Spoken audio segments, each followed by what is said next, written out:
நீர் பேசும், நாங்கள் கேட்கிறோம்.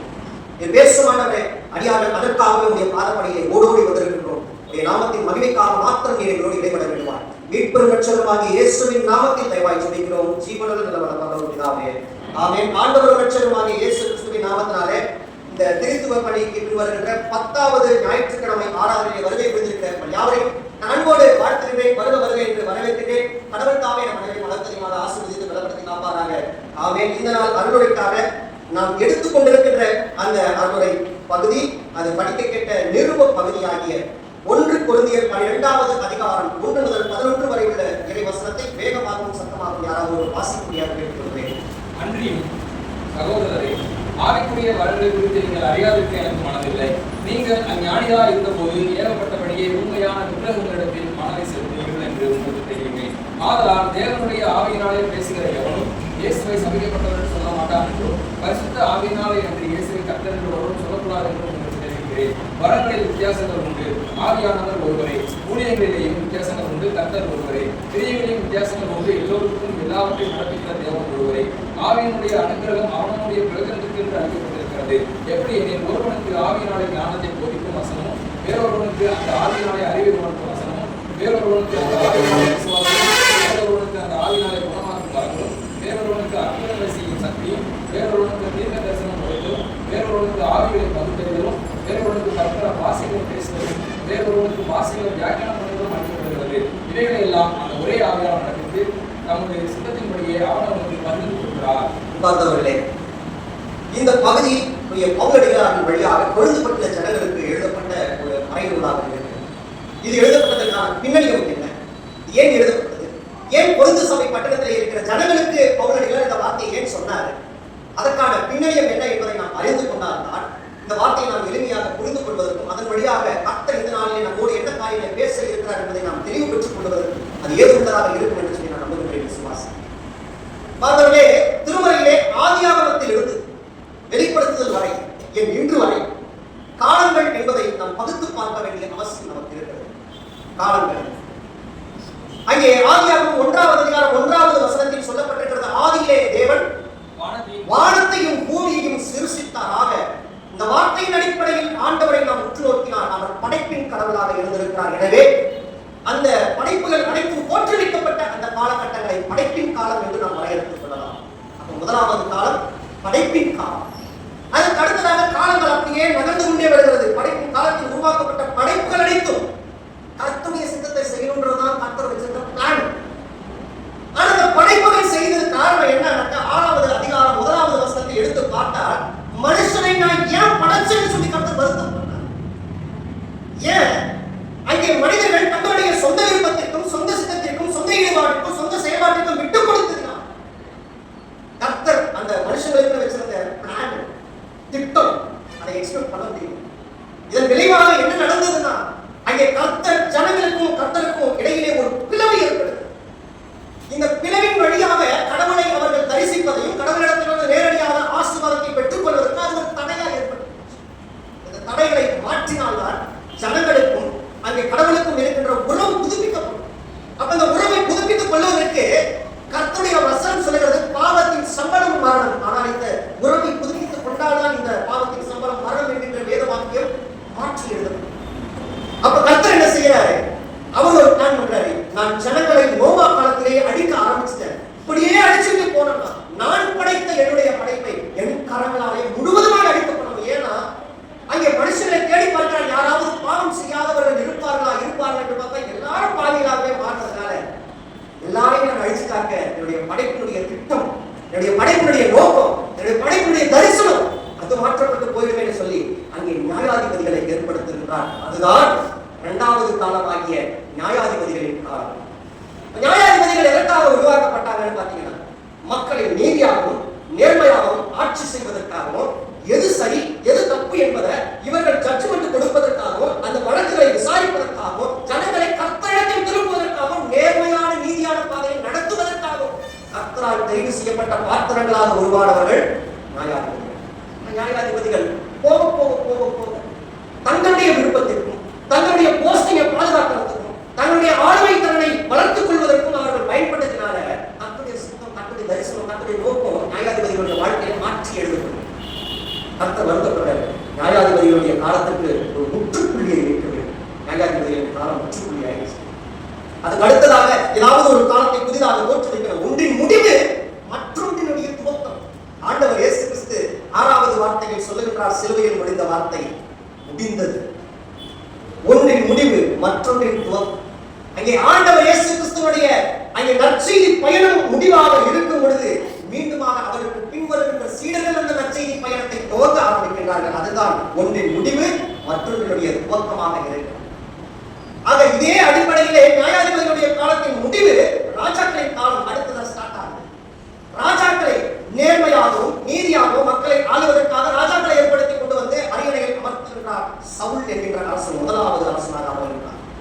வரலாற்றில் சொல்லப்பட்ட அரசன் 1வது அரசன் சவுல் என்று நிர்ணயிக்கப்பட்டிருக்கிறது. ஆனால் வரலாற்றிலேயே மெல்கிசதேக் என்கின்ற ஒரு அரசன் நியமிக்கப்பட்டிருக்கின்றார் என்பதும் ஒரு சரித்திரபூர்வமான வரலாற்று பார்வை. இது நம்ம டெப்தா பார்த்தோம்னாக்க இன்னைக்கு செய்தியை முடிவு. ஆக இதன் அடிப்படையில் சவுல் என்கின்ற அரசனின் வழியாக அடுத்ததாக அவருடைய சந்ததிகள் அல்லது அவருடைய தொடர்ந்து ராஜாக்களின் காலம் ஸ்டார்ட் ஆகுது. 3வது காலம் ராஜாக்களின் காலம். ராஜாக்களின் காலம் எதற்காக உருவாக்கப்பட்டது என்ற நோக்கத்திலே இருந்த வரைக்கும் ராஜாக்கள் காலத்தில் எந்த பிரச்சனையும் வரல. ராஜாக்கள் கர்த்தருடைய திட்டத்திற்கும் கர்த்தருடைய சித்தத்திற்கும் செவிமடுக்காமல் போகிறாங்க. அதனால்தான் சவுலுடைய வாழ்க்கையிலே ஒரு முற்றுப்புள்ளி வந்து தாவீதை கர்த்தர் தட்டி தூக்கி விடுறாரு.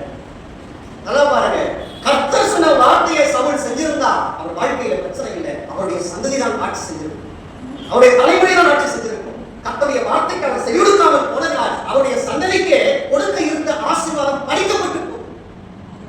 எங்கேயோ ஆடு மேய்த்துக் கொண்டிருந்த சாதாரண சின்ன வயசு பையனாக இருந்த தாவீதை தட்டி தூக்கிட்டு வந்து அரியணையில் அமர்த்துகிறார். ராஜாக்களை தள்ளி ராஜாக்களை ஏற்படுத்துகிறவர் நம்முடைய ஆண்டவர். அல்லேலூயா.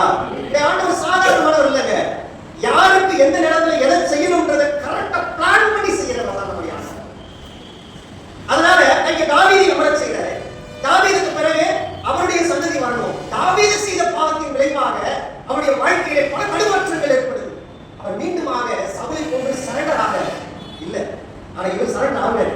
சவுல் சரண்டர் ஆகல. ஆனா தாவீது சரண்டர் ஆகல. ஆண்டவரே, என் பாவத்தை உண்பதாக நினைத்ததாக இருக்கு, என் பாவத்தை மன்னிச்சிருங்க, என்னை மன்னிச்சிருங்க, என் பாவத்தை நினையாதிருங்கன்னு சொல்லி அவர் முழுவதும் சரண்டர் ஆன உடனேயே கர்த்தர் கிருபையாய் அவரை காத்துக் கொள்ளுகிறார். அதனாலதான் பாருங்க, ஆண்டவர் அந்த தாவீதை குறித்து ஒரு விட்னஸ் கொடுக்கிறார். இவன் என் இருதயத்திற்கு ஏற்றவன். இந்த சாட்சி எப்ப சொல்றாருன்னா அவன் மனம் திரும்பிய பிறகுதான் அவனுக்கு அந்த சாட்சி அறிவு. முன்னாடி சொன்னது சூஸ் பண்ணப்ப சொன்னது அவன் மனம் திரும்பிய பிறகு. அதனாலதான் வசனம் சொல்றது, மனம் திரும்பிய ஒரே பாவி நிமித்தம் பரலோகமே சந்தோஷப்படுது. பரலோகமே சந்தோஷப்படுது. அவன் கர்த்தர் விரும்புகிற காரியம் மனம் திரும்புதல். அப்ப மனம் திரும்பின பிறகு அவருடைய வாழ்க்கையில ஒரு புதிய அத்தியாயம் துவங்கப்படுது. அவருடைய சந்ததியிலேயே ஒரு மனிதன் தோற்றுவிக்கப்படுகிறார். சாலமோன் அங்கே அரியணையில் அமரப்படுகிறார். அரியணையில் அமரப்பட்ட சாலமோன் என்ன செஞ்சார்? கர்த்தருக்கு பயந்து உண்மையாக போயிட்டு இருந்தாரு. ஆனா அவருடைய உலக பற்று, உலக ஆசை, உலக சிற்றின்பம் கர்த்தருடைய திட்டத்திற்கு எதிராக செயல்பட ஆரம்பிச்சார். வேற்று தெய்வத்தை வழிபடுவதும் கர்த்தருக்கு பிரியமில்லாத காரியத்தை செய்வதும் இப்படியே அவருடைய வாழ்க்கை நகர்ந்து போன உடனேயே கர்த்தர் அவருடைய சந்ததியை பிளவுபடுத்தப்படுது. அங்கே ராஜாக்கள் பிளவுபடப்படுது, அங்கே கோத்திரங்கள் பிளவுபடப்படுது. அதற்கு பிறகு ராஜ்யங்கள், ராஜ்ய பாரம் 12ஆக உடைக்கப்பட்டு அது 2ஆக பிரிக்கப்படுகிறது. 2 ராஜ்ய பாரமாக பிரிக்கப்படுகிறது. ஒன்று யூதா கோத்திரம் என்றும் இன்னொன்று இஸ்ரவேல் கோத்திரம் என்றும் அப்படியே வரலாறு அப்படியே கண்டினியூஸா வருது. வந்துட்டு இருக்கிற வரலாறு கர்த்தருடைய சித்தத்திற்கு எதிராக செயல்படுகின்ற ஒரு வரலாற்று பார்வையாக இருந்தபடியால் கர்த்தர் இது சரிபட்டு வராது. ராஜாக்கள் காலத்துக்கு ஒரு முற்றுப்புள்ளியை வைத்து பிறகு தீர்க்கதரிசிகளுடைய காலத்தை ஏற்படுத்த வேண்டும். கர்த்தர் பிளான் பண்றார். தீர்க்கதரிசிகளை உண்டு பண்ணார். தீர்க்கதரிசிகள் மக்களை கர்த்தருடைய வார்த்தையை தன் நாவிலிருந்து பிரத்யட்சமாக வெளிப்படுத்துவதற்காக தோற்றுவிக்கப்பட்ட ஒரு பிம்பமாக இருந்தார். அப்படியே அவர்கள் கர்த்தருடைய வார்த்தையை சொல்லும் பொழுது அந்த ஜனங்கள் கேட்டு நடுக்கமடைந்து தேவ வார்த்தையாக இருக்கிறது. கர்த்தருடைய வார்த்தை சாதாரணமானது. கர்த்தருடைய வார்த்தை அது அக்னியை பிளக்கச் செய்தது. பெரும் காற்றையும் பெரும் மழையையும் ஒன்றுமில்லாமல் கர்த்தருடைய வார்த்தை சாதாரணமானது. அது இருவரும் கருப்புள்ள பட்டயமாக இருக்கின்றபடியால் அந்த வார்த்தை மிகவும் வல்லமை உள்ளதாக இருந்து வழிநடத்துறதுனால ஜனங்கள் எல்லாம் சீர்கிட்டு போற அந்த பாதையிலிருந்து வழிவிலகி கர்த்தரிடத்தில் திரும்புறாங்க. பாவம் செய்யறாங்க, கர்த்தரிடத்தில் திரும்புறாங்க. இதற்கு நடுவாமையில் இருந்து தீர்க்கதரிசிகள் கர்த்தருடைய வார்த்தையை அறிவிக்கிறாங்க. இப்படியே போயிட்டு இருக்காங்க தீர்க்கதரிசியுடைய காலங்கள். ஒரு கட்டத்தில் பிளேயாம் என்கின்ற ஒரு தீர்க்கதரிசி உருவாகிறார். அவர் கர்த்தருடைய சித்தத்திற்கு உகந்ததாக தன்னுடைய வாழ்க்கையை வடிவமைத்துக் கொண்டு அப்படியே போயிட்டு இருந்தது. ஜஸ்ட் கொஞ்சம் தருவாங்க அவருடைய வாழ்க்கையில உலக பற்று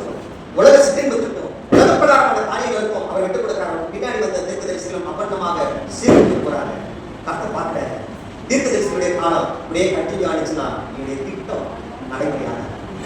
எனவே யாராவது ஒரு மனிதன் பலியாகப்பட வேண்டும் அல்லது பழுதற்ற குற்றம் இல்லாத ஏதாவது ஒரு ரத்தம் சிந்தப்பட வேண்டும். வசனம் சொல்லுகிறது ரத்தம் சிந்துதல் இல்லாமல் பாவ மன்னிப்பு கிடையாது. ஆக ஏதாவது ஒரு ரத்தம் சிந்தப்படணும்.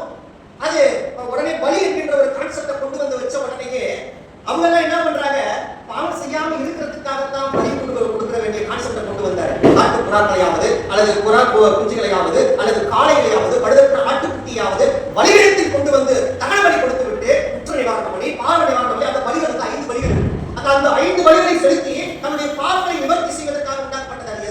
எதற்கான நோக்கம்?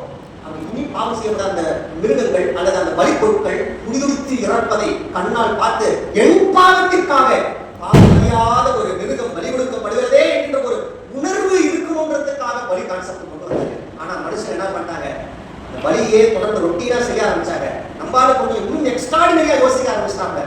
வெளியில கடை போட்டு பார்த்தாங்க, வியாபாரம் நல்ல பீக்ல போயிட்டு இருக்கு. மனுஷனும் பாவம் செய்யறத விடுறது இல்லை. பார்த்தாங்க, அதுக்கு போய் மாசத்துல கொண்டு வந்து கடை போட்டாங்க. அதே கொஞ்சம் கொஞ்சமா தள்ளி கொண்டு வந்துட்டாங்க. போய் புள்ளர் கொண்டு வந்துட்டாங்க. 100 ரூபாய் விட்ட காட்டுப்புறாக 200 ரூபாய் விற்க ஆரம்பிச்சிட்டாங்க. ஏன்னா டிமாண்ட். மனுஷனும் பாவம் செய்யறது நிறுத்த மாதிரி இல்லை. ஆனா அவன் பாவம் செய்ய செய்ய செய்ய செய்ய இங்க வியாபாரம் நல்ல பீக்ல போக போக வியாபாரம் நல்லா போயிட்டு கடவுள் பார்க்கிறாரு, பலிகளை வெறுக்கு, நான் பலிகளை அருவருப்பாக எண்ணுகிறேன். ஆனால் என்னுடைய வார்த்தையோ அது உயிருள்ளது. அப்ப ஏதாவது ஒரு ரத்தம் சிந்தப்படணும். அந்த ரத்தம் மனுஷங்களால உண்டாக்கப்படுகிற ரத்தமாக இருக்கிற யாராவது ஒரு மனிதனை பலி கொடுக்கணும்னு சொல்லி உலகத்தில் மனிதர்களை தேடி பார்க்கின்றார். ஒருத்தவங்க கூட பரிசுத்தமானாக ஆண்டவர் பார்வையில் காணப்படவில்லை. ஒருத்தவங்க கூட நீதிமானாக காணப்படவில்லை. அதனாலதான் சொல்றாரு, முழு மனிதனையும் நான் காணேன். ஒருத்தவரை கூட பார்க்கல, கடவுள் காண்பட்டேன். இதுக்கு மேல சரிபட்டு வராது. நானே மனிதனாக இந்த பூமியில் வந்தால்தான் இவர்களுக்கு என்று பாவ மன்னிப்பை நிச்சயம் கொடுக்கப்படும். எனவே கடவுள் மனிதனாக அவதரிக்கின்றான். அதுதான் இயேசு கிறிஸ்துவுடைய பிறப்பு. கடவுள் கடவுளாக இருந்ததா அவருடைய லைஃப் நல்லா இருந்திருக்கலாம். ஆனா கடவுள் மனிதனாக பூமியில வந்து நம்முடைய பாவங்களுக்காக, நம்முடைய மீறுதல்களுக்காக, நம்முடைய அக்கிரமங்களுக்காக, ஏன்னா நியாய தீர்ப்பு நாள் என்று நம்ம போய் ஆண்டவர் சமூகத்துல நிற்போம் பாருங்க. அப்ப ஆண்டவர் கேட்பாரு, எப்பா இவ்வளவு தூரம் உங்களுக்கு எச்சரிக்கை நான் கொடுத்தேன். படைப்பின் காலம், அதுக்கப்புறம் பாத்தீங்கன்னாக்க நியாயாதிபதிகளின் காலம், ராஜாக்களின் காலம், தீர்க்கதரிசிகளின் காலம், இத்தனை காலங்களை கொடுத்து நான் உங்களை வழிநடத்துறேனே, நேர்மைய பாதையில நீங்க போயிருந்திருக்கலாமே, பாவத்தை விட்டு மனம் திரும்பி இருக்கலாமே. ஆண்டவரே நீங்க உட்கார்ந்து சொல்லலாம், ஆண்டவரே 1000 கதை சொல்லலாம். என்ன மாதிரி உலகத்துல வாழ்ந்து பாருங்க. பசங்க என்ன தெரியுமா, வேலை செய்யறதா எவ்வளவு கஷ்டம் தெரியுமா? போய் ஒருத்தவங்களுக்கு கீழே நான் அடிப்படிச்சு நான் வேலை செஞ்சு அவங்கள்ட்ட ஏற்றி வச்சுக்கிற வாங்கிட்டு நான் மனித இருக்கிறது எவ்வளவு கஷ்டம் தெரியுமா? அந்த பூமியில வாழ்றது எவ்வளவு கஷ்டம் தெரியுமா? அதுல இருக்கிற பாடுகள், அதுல இருக்கிற வேலைகள், அதுல இருக்கிற துன்பங்கள், அதுல இருக்கிற கடினப்பாடுகள் எல்லாம் உங்களுக்கு தெரியுமா அப்படின்னு கேட்கக்கூடாது என்பதற்காக கடவுள் பாருங்க, உங்களையும் என்னையும் விட மிகவும் தாழ்நிலையில் அவர் பிறக்கின்றார். அவருடைய பிறப்பு நடுத்தரவில் பிறந்த பிறப்பு. இதை குறித்து நாம் கிறிஸ்து பிறப்பின் ஞாயிறு என்று நாம் அந்த வரலாற்று பார்வையை நாம் பார்த்துக் கொள்ளலாம். ஆக நம்மளாம் கூட கொஞ்சம் லக்ஸரியான லைஃப்ல வாழ்ந்துட்டு. ஆனால் ஆண்டவர் இயேசு கிறிஸ்து பாருங்க, பசி அவருக்கு ஏற்பட்டிருக்கிறது, அவருக்கு தாகம் ஏற்பட்டிருக்கிறது. அவரும் வேலை செய்திருக்கிறார். தன் தகப்பன் செய்த, யோசேப்பு செய்த அதே பணியை அவரும் செய்திருக்கிறார். கட்சித் தொழில் அவரும் உபவாசம் இருந்திருக்கிறார். அவரும் எல்லா விதமான பாடுகளையும், எல்லா விதமான உபத்திரங்களையும், எல்லா விதமான சோதனைகளையும், எல்லா விதமான பிரச்சனைகளையும் மேற்கொண்டு இருக்கிறார். நாளைக்கு போய் நம்ம நியாய தீர்ப்பு நாளன்று ஆண்டவரே உங்களுக்கு என் பலி தெரியாது, என் பிரச்சனை தெரியாது, என் வேதனை தெரியாது சொல்ல முடியாது.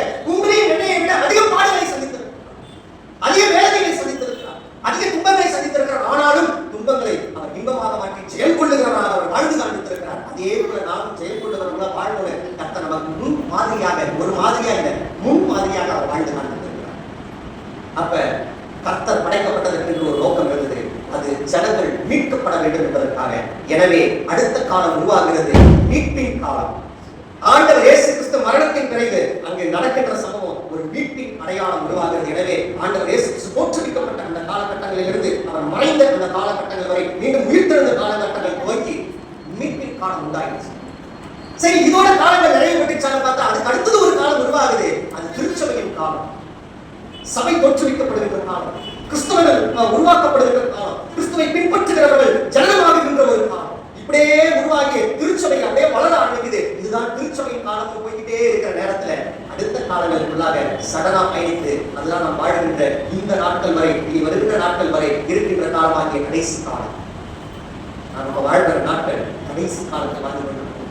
எந்த நிமிஷம், எந்த நொடி, எந்த செகண்ட் ஆண்டவர் வருவாங்க உங்களுக்கு எனக்கு தெரியாது. அவர் பிதா ஒருவரை தவிர யாருக்கும் தெரியாத காலம். கடைசி காலத்தில், அந்த கிருபையின் காலத்தில் வாழ்ந்து கொண்டிருக்கிற நாம் எப்படி வாழ வேண்டும், எப்படி இருக்க வேண்டும், எப்படி பேச வேண்டும், எப்படி செயல்பட வேண்டும், எப்படி நாம் நடந்து கொள்ள வேண்டும் என்பதை பவுலடிகளார் அங்கே குறித்துப்பட்ட ஜனங்களுக்கு மிக தெளிவாக ஸ்ட்ரக்சர் போட்டு காட்டுறார். இப்ப இதுல சொல்லப்பட்ட அந்த வார்த்தைகளை நாம் வாசித்து பார்த்தால், அங்கே ஆண்டவர் இயேசு கிறிஸ்துவின் வழியாக, அல்லது பிதாவாகிய தேவனின் வழியாக, அல்லது குமாரனாகிய கிறிஸ்துவின் வழியாக, அல்லது சத்திய ஆவியாகிய பரிசுத்த ஆவியானவரின் வழியாக, திருத்துவ கடவுளின் வழியாக வரங்கள் ஒவ்வொருவருக்கும் அளிக்கப்படும். அந்த வரங்கள் என்ன, அல்லது கிரியைகள் என்ன, அல்லது அதனுடைய செயல்பாடுகள் என்ன என்பதை குறித்து நாம் விளக்கமாக நாம் இந்த நாளிலே ஆய்ந்து பார்க்க இருக்கின்றோம். இன்றைய நாளுக்காக நம்முடைய தமிழ் சுவிசேஷம் திருச்சபை நமக்கு கொடுத்திருக்கிற அவருடைய தலைப்பை நான் உங்களுக்காக வாசிக்கிறேன். கீர்த்தனை புத்தகத்தில் 294வது பக்கத்தில் இருக்கிற தலைப்பு, எருசலேமை நோக்கி இயேசு கண்ணீர் விட்டார் அன்று.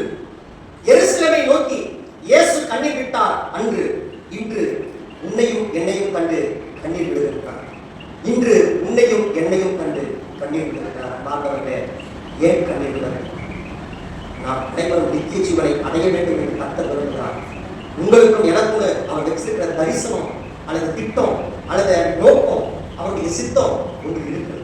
அந்த நோக்கத்திலும் அந்த திட்டத்திலும் அந்த சித்தத்திலும் அந்த தீர்மானத்திலும் நாம் நடக்கிறோமா, நாம் வாழ்ந்து கொண்டிருக்கிறோமா, நம்மை நாமே சுய பரிசோதனை செய்து பார்க்க வேண்டிய நேரம். அது பொருத்தப்பட்ட ஜனங்க நல்ல செல்வ செழிப்பா இருந்தால் ஆசீர்வதிக்கப்பட்ட ஜனங்க, நல்ல லக்ஸரியான வாழ்க்கை, கர்த்தரிடத்திலிருந்து அந்த ஆசீர்வாதத்தை பெற்றுக்கொண்டாங்க. நல்ல வீடு வாசல் இருந்தது, நல்ல சொத்துவத்து இருந்தது, நல்ல சுகபோகமான வாழ்க்கை இருந்தது, நல்ல உறவுகள் இருந்தார்கள், நல்ல எல்லா விதமான நன்மைகளும் பெருமைகளும் அளவில்லாமல் அவர்களுக்கு கொடுக்கப்பட்டது. அவர்கள் கிறிஸ்துவுடைய அன்பை ருசித்து பார்த்த ஆதியை கொண்டிருந்த அன்பை குறுகிய காலத்தில் மறந்து போனார். எபேசு பட்டணத்துக்கு அதான் சொன்னார். எபேசு பட்டணத்தை அந்த அந்த எபேசு ஜனங்களுக்கு அல்லது எபேசு சபைக்கு ஆண்டவர் சொன்ன அந்த வாக்குறுதி, நீ ஆதியில் கொண்டிருந்த அன்பை மறந்து போயிருக்கார்.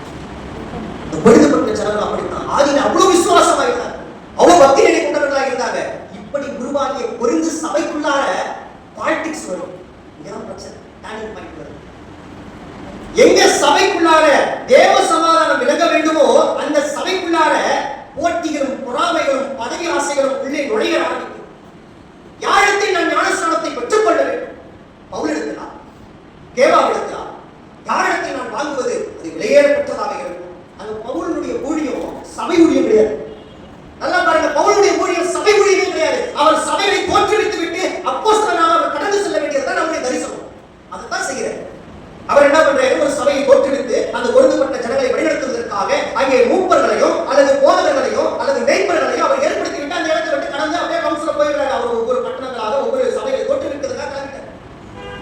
ஆனா அந்த சர்ச்சுக்குள்ளார இந்த பீப்புள்ஸ்குள்ளார வந்து சண்டை, யாருக்கு நான் முதன்மையான இடத்தை கொடுக்க வேண்டும்? சபையை தோற்றுவித்து அவளுக்கு முதன்மையான இடத்தை கொடுத்து அவர் கரங்களின் வழியாக நான் நன்மைகளை பெற்றுக்கொள்வது தகுதான், அல்லது இப்ப இருக்கிற இந்த ஊழியரை நான் மேன்மைப்படுத்தி இவருக்கு பின்பதாக செல்வது கேங் வார் மெத்தட். அடுத்ததாக பதவி ஆசை, யார் மூப்பர்களின் ஒருவனாக அமர்வது, யார் சபையை வழிநடத்துகிற மேய்ப்பனுக்கு அடுத்த ஸ்தானத்தில் இருந்து நான் சபையை ஆளுமை செய்து கொள்வது. இப்படிப்பட்ட பாலிடிக்ஸ் எங்க கிளம்புதுன்னா ஒழுங்குபட்ட ஜனங்களுக்குள்ளாக சபையில கிளம்புது. இதன் விளைவாக அவர்களுக்குள்ளாக உண்டான சலசலப்புகள், சஞ்சலங்கள், கர்த்தருக்கு பிரியமில்லாத காரியத்தை செய்ய ஆரம்பிக்கிறார்கள். இவங்க பாவ வழியில் நடக்கிறாங்க. அந்த ஆவியின் கனிகளை விட்டு அவர்கள் வழிவிலகி செய்கிறாங்க. கர்த்தருடைய நோக்கம் இவங்க மனம் திரும்புவதற்கான தரிசனமே அவங்க வழிமாறி போயிடுச்சு. பவுலுக்கு கர்த்தரை வெளிப்படுத்துகிறார். பவுல் நேரா வர்றாரு. நீங்கள் எந்த அழைப்பில் நின்று கொண்டிருக்கிறீர்கள்? எந்த சித்தத்தில் நீங்கள் வாழ்ந்து கொண்டிருக்கிறீர்கள்? எந்த தரிசனத்தில் நீங்கள் ஓடிக்கொண்டிருக்கிறீர்கள்? கடவுள் உங்களையும் என்னையும் உருவாக்கின தரிசனமும் நோக்கமும் ஒன்றாக இருக்கிறது. தரிசனத்தில் உங்களிடையே பிளவுபட்டிருக்கிற ஆனாது நீங்கள் ஒருமனப்பட்டிருக்க வேண்டும். ஆதியில் அப்போஸ்தலர்கள் ஒருமனப்பட்டிருந்தார்கள். தேவ நன்மைகளை ஆசீர்வாதங்களை பெற்றுக் கொண்டிருந்தார்கள், வரங்களை பெற்றுக் கொண்டிருந்தார்கள், கிருபைகளை பெற்றுக் கொண்டிருந்தார்கள், தரிசனங்களை பெற்றுக் கொண்டிருந்தார்கள். இன்னைக்கு உங்களிடையே பிளவுகள் ஆகாது. எச்சரிக்கை கொடுத்துட்டு அடுத்த ஸ்டேட்மெண்ட்டுக்குள்ளார வர வரங்களில் வித்தியாசம். அவர் தகுதிக்கு ஏற்பபடி கர்த்தர் வரங்களை பிரித்தருளுகிறார். அந்த வரங்கள் தான் என்னென்ன என்பதை இங்கே பட்டியலிட்டு 12வது அதிகாரத்தில் பவுலடிகளார் மிக தெளிவாக விளக்குகிறார். ஆக இங்க சொல்லப்பட்ட வரங்களை நாம் அப்படியே கவுண்ட் பண்ண போறோம். வாசிப்போம் 7வது வசனத்திலிருந்து. ஆவியினுடைய அனுக்கிரகம் அவன் அவனுடைய பிரயோஜனத்திற்கு அளிக்கப்பட்டிருக்கிறது. அப்ப அளிக்கப்பட்டதுக்கு ஒரு நோக்கம் இருக்கு. அந்த வரங்கள், அந்த சித்தங்கள் அல்லது ஆசீர்வாதங்கள் அல்லது நன்மைகள் அல்லது கிருபைகள்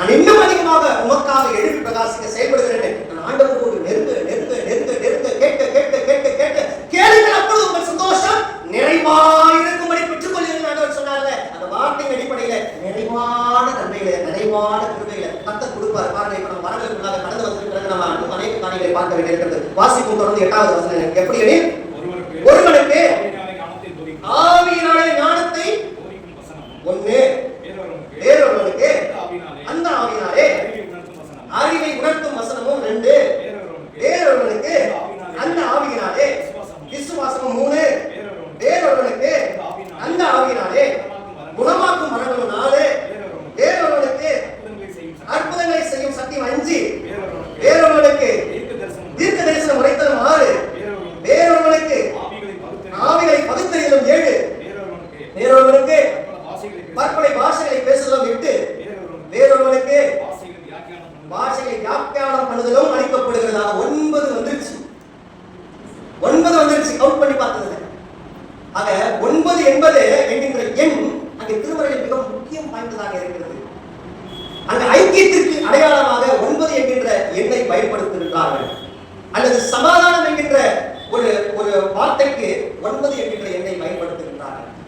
அல்லது கூட்டுறவைப்பாடு என்கின்ற அந்த தமிழ் பதத்திற்கு 9 என்கின்ற எண்ணை பயன்படுத்துகின்றார்கள். இது எல்லாம் என்ன ஆகுது? கொய்னோனியா என்கின்ற போன வாரத்தில் சொல்லப்பட்ட அந்த கிரேக்க பதத்திற்கு உரிமை வாய்ந்ததாக இருக்கு. தேவ ஐக்கியம், ஒரே கூட்டுறவைப்பாடு, ஒரே சமாதானம் கொண்ட ஒரே குழுவாக இருக்கின்ற அந்த ஐக்கிய ஸ்ட்ரக்சர் கர்த்தர் விரும்புகிறார் சபையில. அப்ப இந்த வரங்கள் எல்லாம் எங்கே கிரியை செய்ய ஆரம்பிக்குது, எங்கே செயல்பட ஆரம்பிக்குது? சபையில கிரியை செய்ய ஆரம்பிக்குது. சபையில இருந்து தான் ஆரம்பிக்குது. அப்ப இந்த 9 வரங்கள்ல பட்டியல் இருக்கிறாங்க பாருங்க. போதிக்கின்ற வரம், அடுத்தது 2வது சொல்லப்பட்டது கவுன்சிலிங், கவுன்சிலிங் கொடுக்கிற வரம், 3வது கொடுக்கப்பட்ட விசுவாசம் உள்ள தாட். பேசுறப்ப அவங்ககிட்ட போய் பேசினாங்க, அவங்க எப்பவுமே பாசிட்டிவா பேசினாங்க. அவங்ககிட்ட பேசினா எனக்கு ஒரு தேவ சமாதானம் விளங்குது. அவங்க கிட்ட நான் எந்த காரியத்தை குறித்து என்னுடைய வாழ்க்கையில் இருக்கின்ற சோகமோ அல்லது துக்கமோ இன்பமோ எதை பத்தி நான் பேச போனாலும் அவங்ககிட்ட போய் சொன்னாங்க, தேவ சமாதானம் இருக்குது. அதனால அவங்ககிட்ட பேசுறத, அவங்களோட நான் இன்டராக்ட் பண்றத ரொம்ப லைக் பண்றேன் அப்படின்னு சொல்லி நம்ம சொல்றோம் பாருங்க. அதுதான் விசுவாசம் உள்ள பேச்சு. அதுவும் ஆவியானவர் கொடுக்கின்ற ஒரு வரங்கள். அடுத்ததாக பார்த்தா 4வது சொல்லப்பட்டிருக்கிறது குணமாக்குகின்ற வரம். அதுக்கு அடுத்தது பாருங்க அற்புதங்களை செய்கிற மிராக்கிள்.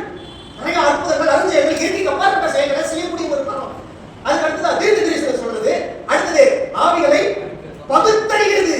அதுக்கு அடுத்தது பற்பல பாஷைகளை பேசுகிறது. அதுக்கு அடுத்தது பேசப்படுகின்ற அந்த பாஷைகளுக்கு டிரான்ஸ்லேஷன் பண்ற, வியாக்கியானம் பண்றது. வரங்கள்லாம் 9 வரம். நல்ல இணைய நானே யோசிச்சு பார்த்தேன். எனக்குள்ளார எத்தனை வரங்கள் கிரியை செய்யும், உங்களுக்குள்ளார எத்தனை வரங்கள் கிரியை செய்யும்.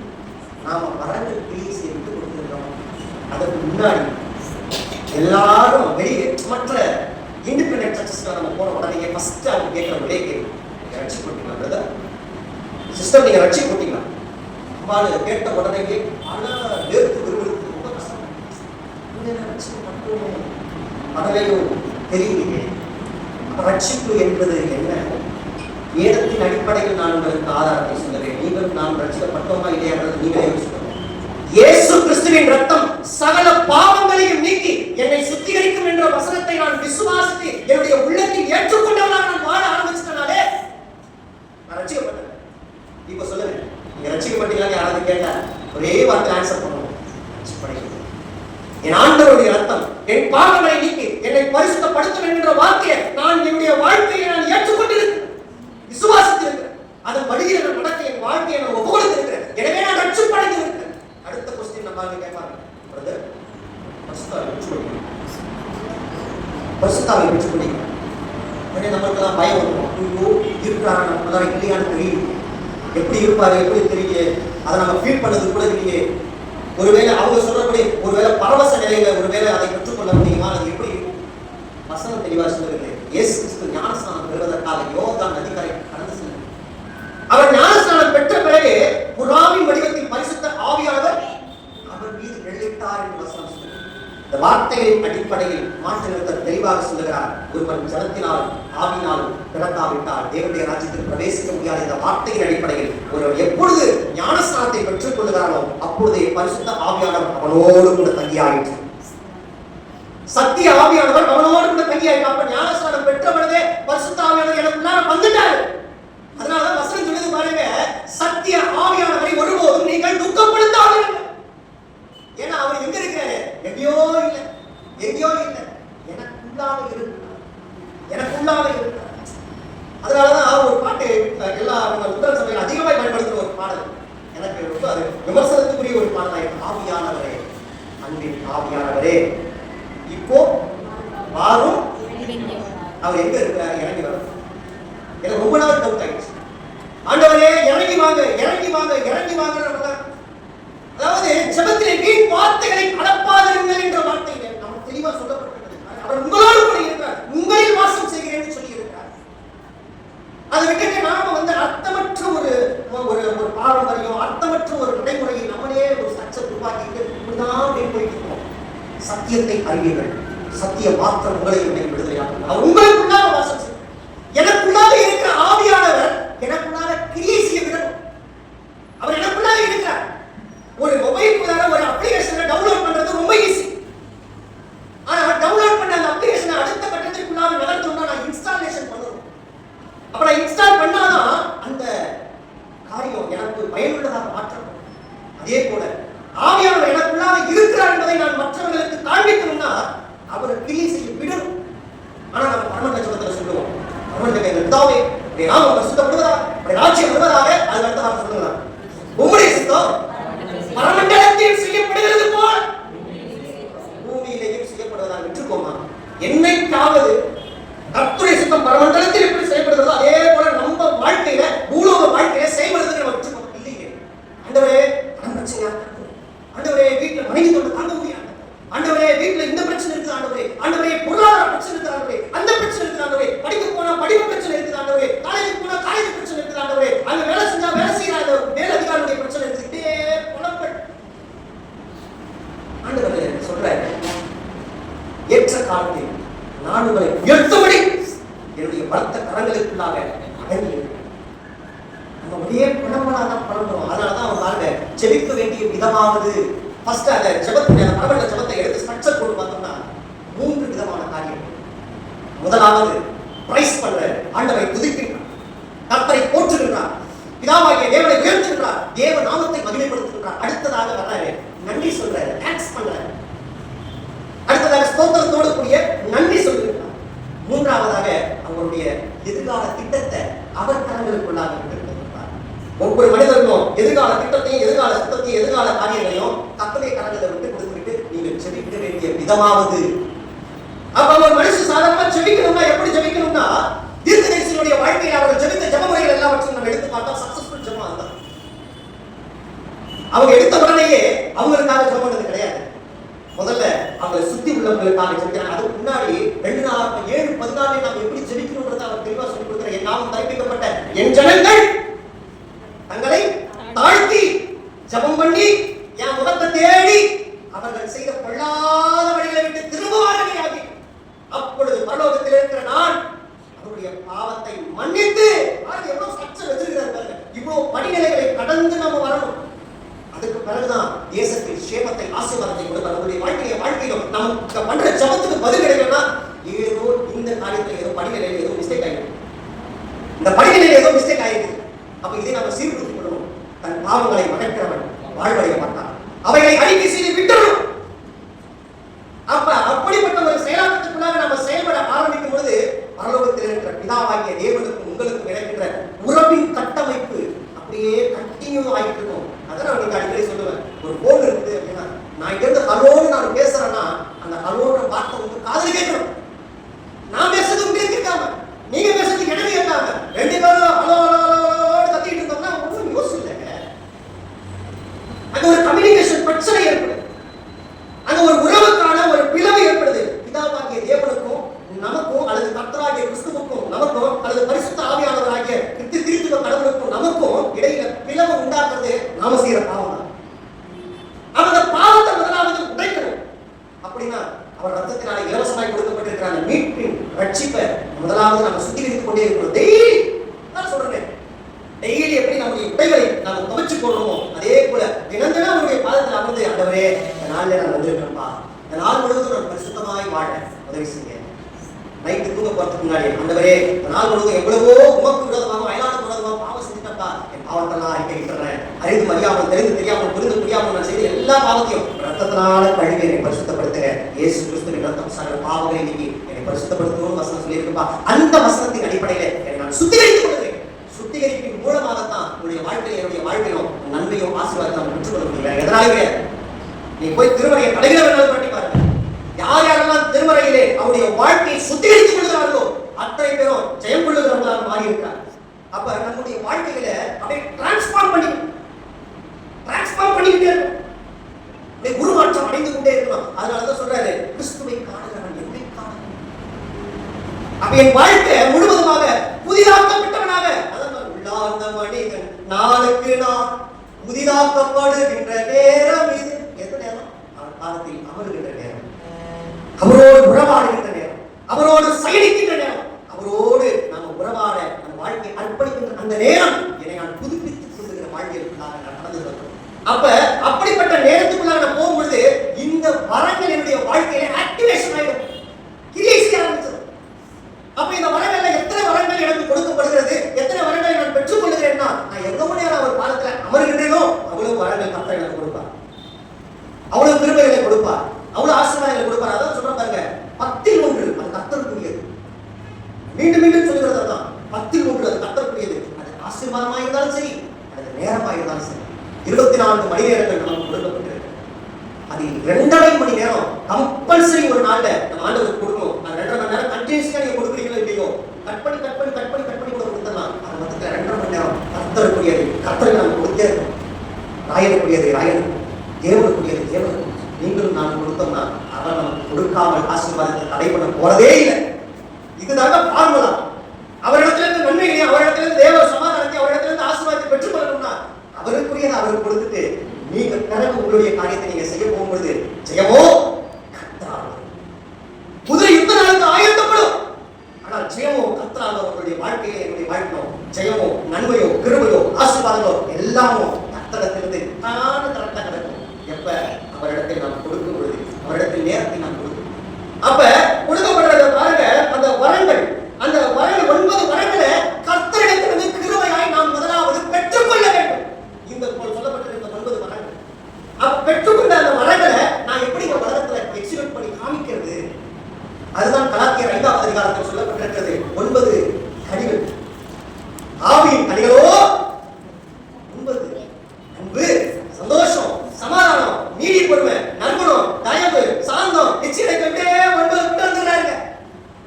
இந்த 9ஐயும் சொல்லிட்டு 9 ஒன்றாய் சொல்லுகிறார் பவுலடிகளார். இவைகளில் அன்பே பிரதானம், சகோதர அன்பே பிரதானம். அதனால்தான் முதல் கனியை வச்சாரு அன்பு. அந்த அன்பு இருந்தால் அத்தனை ஆவியில் 9 கனிகளும் எனக்குள்ளாக வரும். அப்ப நம்ம இந்த மரங்கள் எனக்குள்ளாக இருக்குதுன்றத நான் வெளியில எக்ஸிக்யூட் பண்ணி காட்டுறது எப்படின்னா, இந்த கனிகள் எனக்குள்ளாக ஆக்டிவேஷன் ஆகி அது வெளியில காண்பிக்கும்.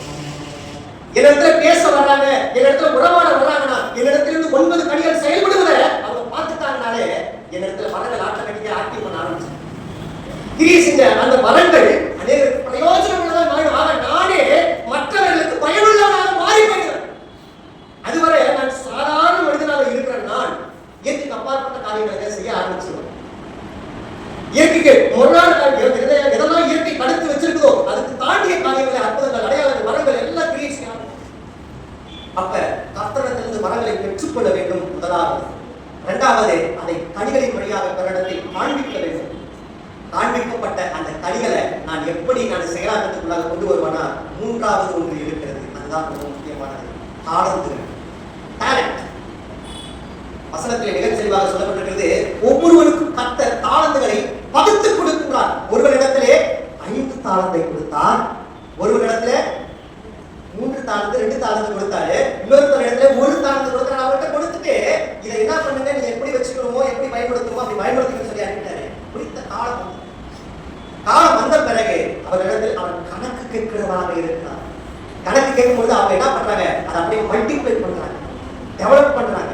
அப்படியே அதை நிறைய பெருக்கி பெருக்கி பெருக்கி இரட்டத்தனையாக கொடுத்தவர்கள் கர்த்தரிடத்திலிருந்து நன்மைகளை பெற்றுக்கொண்டார்கள். அப்ப அப்படியே பூட்டி புதைத்து வைத்திருந்தவரோ ஒன்றுமில்லாமல் அவரிடத்தில் உள்ளவனவனோ அவனுக்கு வரம் பாருங்க. நம்ம எல்லாம் யோசிப்போம், இல்லாதவனுக்கு தானே கடவுள் கொடுக்கணும். ஆனா இந்த வசனம் சொல்றது உள்ளவனவனோ அவனுக்கு கொடுக்கப்படும். இல்லாதவன்கிட்ட உள்ளதை எடுத்து தூக்குவார். என்ன சொல்லப்படுது அந்த வார்த்தைனா, நீங்கள் கொடுக்கப்படுகின்ற தாளந்துகளை, கொடுக்கப்பட்டிருக்கின்ற தாளந்துகளை நீங்க பயன்படுத்தலன்னு யூஸ் பண்றவங்களுக்கு அந்த தாளத்தை எடுத்து கொடுத்துருவாங்க. ஒவ்வொருத்தவங்களுக்கும் ஒரு தாளம் இருக்கு. அந்த தாளங்கள் பல்வேறு வகைகளாக பிரித்துக் கொள்ளலாம். ஒன்றாக ஆண்டவர் பாதத்தில் அமர்ந்து ஜெபிப்பதற்கு தன் வாழ்க்கையை விட்டுக் கொடுத்தவர்கள் கர்த்தருடைய தெய்வீக பிரசன்னம் இடைப்பட்டுக் கொண்டே இருந்து அவங்க ஜெபத்துல வழிநடத்துறவங்களா இருப்பாங்க. அவங்களுக்கு ஜெபிக்க சிலருக்கு பாத்தீங்கன்னா பிறரோடு பேசும் பொழுது உதாரணமாக எந்தவித காரியங்களுக்காக அவர்கள் செயல்பட்டு வர்றாங்களோ அந்த வித தேவைகளை நிவர்த்தி செய்து ஒரு சொல்யூஷன் கொடுக்கிற அளவுக்கு கர்த்தர் போதிக்கின்ற திறன்களை கொடுத்திருக்கிறார். அந்த மரங்களுக்குள்ளாக அமைந்திருக்கின்ற திறனையும் அங்கே தாளந்துகளாக கர்த்தர் கொடுத்திருப்பார். அவர்களுக்கு அந்த தாளந்தை ஆக்குவார். சிலருக்கு என்னால எதுவும் முடியலங்க, என்னால பிடிச்ச நன்மைகளை நான் ஆண்டவருடைய நன்மைக்காக நான் செய்யறேன்னு சொல்லி அங்கே கொடுக்கின்றதாக இருக்கின்ற அல்லது தாளந்து அல்லது கர்த்தரிடத்திலே மிகவும் போராடுகின்ற ஒரு தாளந்து. இப்படியே தாளந்துகள் நிறைய சொல்லலாம். சிலருக்கு பாடுகின்ற தாளந்து, சிலருக்கு பேசுகின்ற தாளந்து, சிலருக்கு எழுதுகின்ற ஒரு தாளந்து, சிலருக்கு வரைகின்ற தாளந்து, சிலருக்கு கர்த்தரை மகிமைப்படுத்துகிற தாளந்து, சிலருக்கு கர்த்தரிடத்திலிருந்து ஏதாவது பெற்றுக்கொண்டு அதை பிறருக்கு நான் அறிவிக்க வேண்டும் என்கின்ற ஒரு உதாரணமான தாளந்து. இப்படி ஏகப்பட்ட தாளந்துகள் கர்த்தர் உங்களுக்கு கொடுத்திருக்கிறாங்க. கொடுக்கப்பட்ட தாளந்துகளை நாம கர்த்தருடைய நாம மகிமைக்காக பயன்படுத்தணும். அதான் முக்கியம். எனக்கு டேலண்ட் இருக்குங்க, நான் டேலண்டட் பர்சன் அப்படின்னு சொல்றது முக்கியமல்ல. எனக்கு கொடுக்கப்பட்டிருக்கிற அந்த தாளந்தை தேவ நாம மகிமைக்காக நான் எந்த அளவு பயன்படுத்துறேன். நான் பயன்படுத்துறேன் என்றால் நான் உள்ளவனாக இருக்கிறேன். எனக்கு இன்னும் அதிகமாக கொடுக்கணும். நான் பயன்படுத்த தவறுனா இல்லாத இடத்துல உள்ளது எடுத்துக் கொள்ளணும்.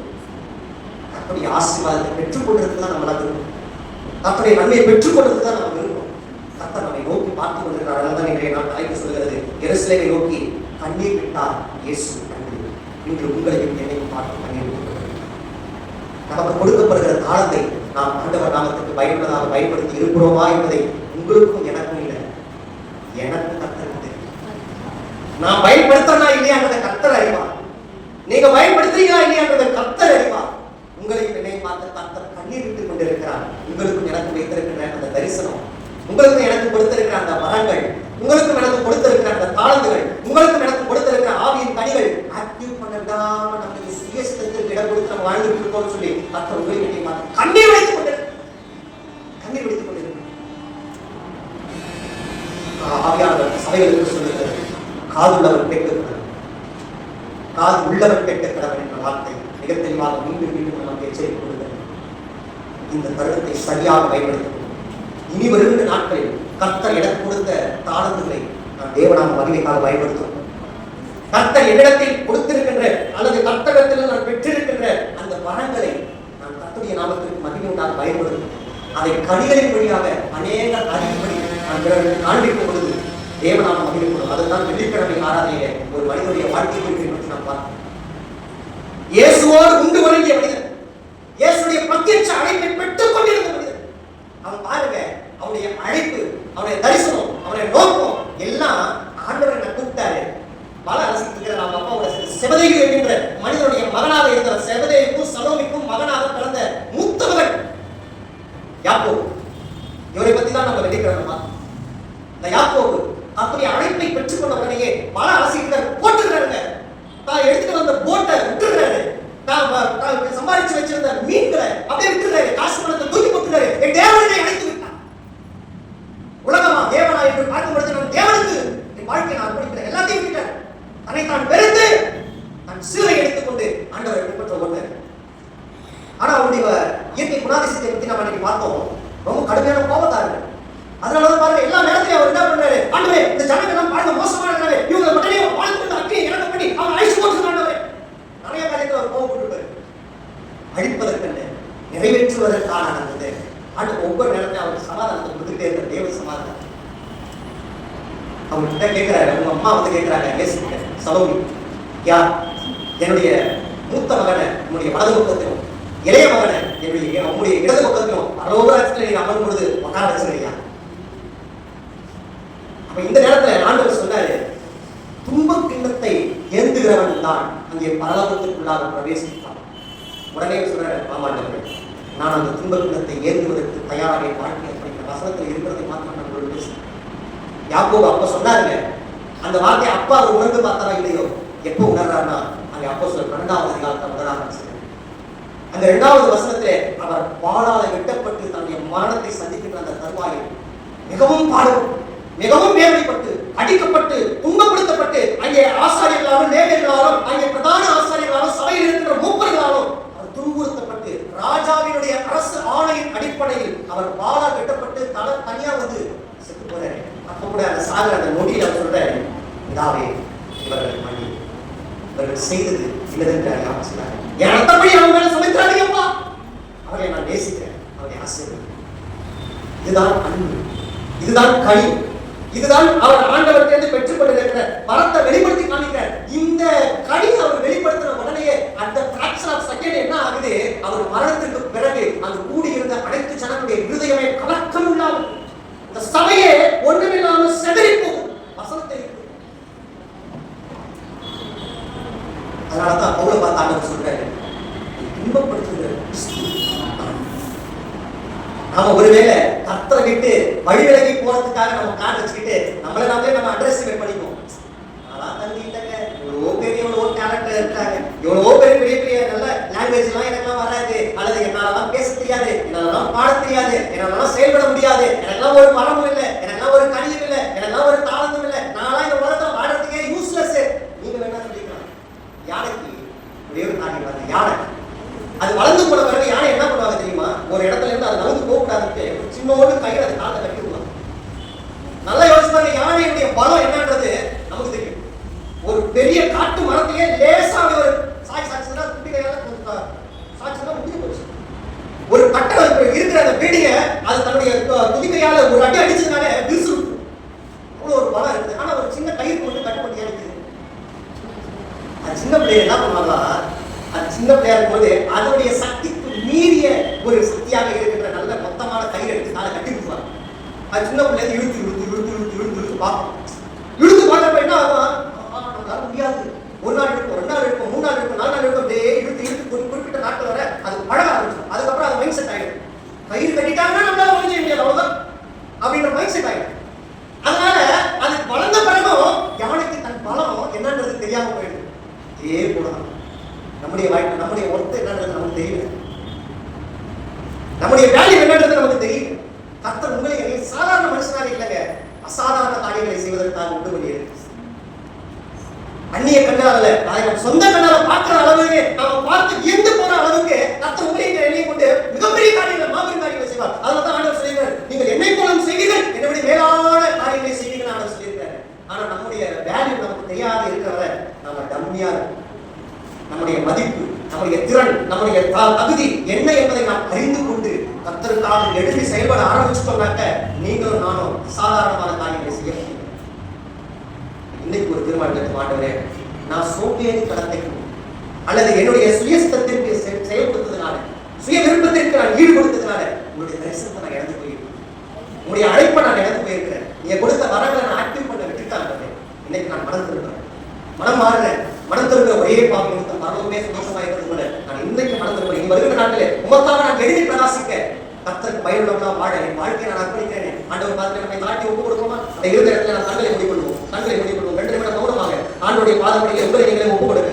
தேவன் என்றைக்கு உள்ள சதா காலங்களில் நம்முடைய தேவனாக இருக்கிறார். அவர் நம்மை மரணவரில்லை வழிநடத்தி செல்ல வல்லமை என்ற விசுவாசம் நம்மோடு கூட பேசுகின்றது. இந்த வார்த்தையின் அடிப்படையில் சொல்லுங்க, ஆண்டவரே பொருத்தப்பட்ட ஜனங்களை கூட இந்த உலகத்தை நோக்கிய பார்வை, உலகத்தை நோக்கிய சிந்தனையும், உலகத்தை நோக்கிய சித்தாந்தத்திலும் நாங்கள் வாழ்ந்து கொண்டே நாங்கள் நாங்கள் நாங்கள் நாங்கள் நாங்கள் நாங்கள் என்று சொல்லி எங்களுடைய சுயநோக்கத்தை மாத்திரமே நாங்கள் வச்சிருக்கோம். அதனால உங்களுடைய திட்டத்தையும், உங்களுடைய நோக்கத்தையும், உங்களுடைய வரங்களையும், உங்களுடைய கிரியைகளையும், உங்களுடைய தாழ்ந்துகளையும், உங்களிடத்திலிருந்து பெற்றுக்கொண்ட நன்மைகளையும் நாங்கள் பிறருக்கு பயனுள்ள வகையிலே அல்லது உங்களுடைய நாமத்தை மகிமைப்படுத்துகிற வகையிலே நாங்கள் பயன்படுத்த தவறி வேண்டும். உண்மையாக ஒப்பு கொடுப்போம், உண்மையாக ஒப்பு கொடுப்போம். தன் பாவங்களை மறைக்கிறவன் வாழ்வடைய மாட்டான், அவைகளை அறிக்கை செய்து விட்டு விடுகிறோம். இரக்கத்தை பெறுவான் என்ற வசனத்தின் அடிப்படையில் ஆண்டவரே எனக்கு நான் ஒப்பு கொடுப்பா, மறைக்காம ஒப்பு கொடுப்பா, என்னுடைய சுய விருப்பத்தின்படி நான் வாழ்வது போதும். இனி வருகிற நாட்டிலே நீர் எனக்கு கொடுத்திருக்கிற ஒவ்வொரு தாளந்துகளையும் உடைய நாம மகிமைக்காக நான் இனி பயன்படுத்துவேன் சொல்லி இந்த நேரத்தில் உங்களுடைய ஆலயத்தில் நான் உறுதிமொழி எடுத்து நான் இந்த இடத்தை கடந்து போறோம்.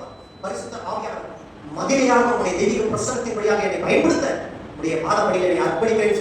உண்மையாய் தமிழத்திலே ஒப்புக் கொடுத்த யாவர் மீது கல்வாரி இயேசுவே காயப்பட்ட கிருபை கரத்தை ஆண்டவரை நாமத்தினால் வைத்து சொல்லி பரிசுத்த ஆவியானவர் தொடர்ந்து வருகிற நாட்டிலே மகிமையாக உங்களை ஆசீர்வதித்து பலப்படுத்தி காத்தல்ல இயேசுவின் நாமத்தில் தயவாய் சொல்லிக்கிறோம். ஜீவனுள்ள நல்லவர் பரலோக பிதாவே, ஆமென். நம்முடைய ஆண்டவராகிய இயேசு கிறிஸ்துவின் கிருபையும் பிதாவாகிய தேவனுடைய அன்பும் பரிசுத்த ஆவியானுடைய அன்பினையும் ஆசீர்வாதம் பலப்படுத்தணும். இன்னும் என்று நம்மளோடு கூட இந்த கேட்ட சத்தியத்தில் நிலைத்திருந்த ஆசீர்வதித்து வருகிற நாட்டிலே கடிபடுத்த செய்து பலப்படுத்தி ஆசீர்வதித்து காத்திருப்பாராக.